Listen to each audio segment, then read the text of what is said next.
On behalf of Tri-State Livestock News, the Fence Post, and Farm and Rancher Exchange, I'm Sam Tenpenny, back with more Fair Cattle Markets Daily headlines. The Haitian Report announced the Food and Drug Administration posted its priority deliverables for its 2025 Human Foods Program, which was launched as part of a broader agency reorganization back on October 1. Jim Jones, the Deputy Commissioner for Human Foods, participated in a webinar for the Alliance for a Stronger FDA, saying that the FDA will, 1, issue a final rule this fiscal year on the use of the term healthy in food labeling and continue to work on a symbol that food manufacturers can use to label healthy foods. 2, issue a proposed rule on front of pack labeling. 3, conduct an evaluation of phase 1 of its voluntary sodium reduction program and finalize a draft of phase 2 targets. 4, develop a long-term strategy to increase the supply of infant formula. 5, conduct a study to determine if there is a causal connection between ultra-processed foods and health outcomes, but at the same time take into consideration that key ingredients in ultra-processed foods, such as sodium, saturated fats, and added sugars, are known to be problematic in health outcomes. And 6, to develop a 5-year strategic plan for the Human Foods Program.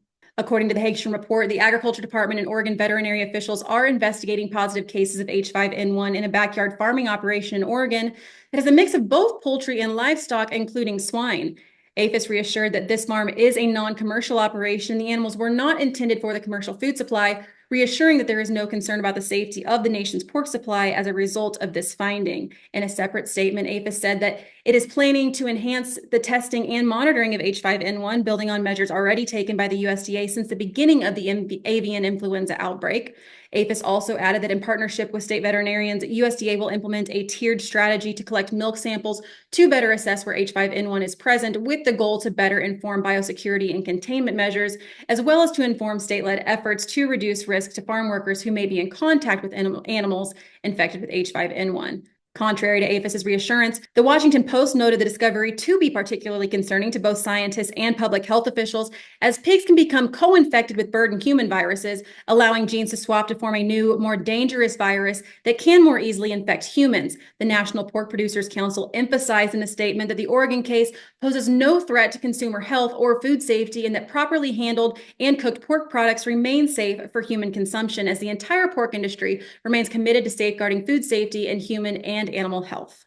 The Sonoma Sun reported that Sonoma County, California voters are considering a measure to set a limit on the number of animals that can be confined in a commercial operation by prohibiting concentrated animal feeding operations, also known as CAFOs. According to Coalition to End Factory Farming, the group promoting the measure, there are 21 farming operations in Sonoma County that meet the federal definition of a CAFO.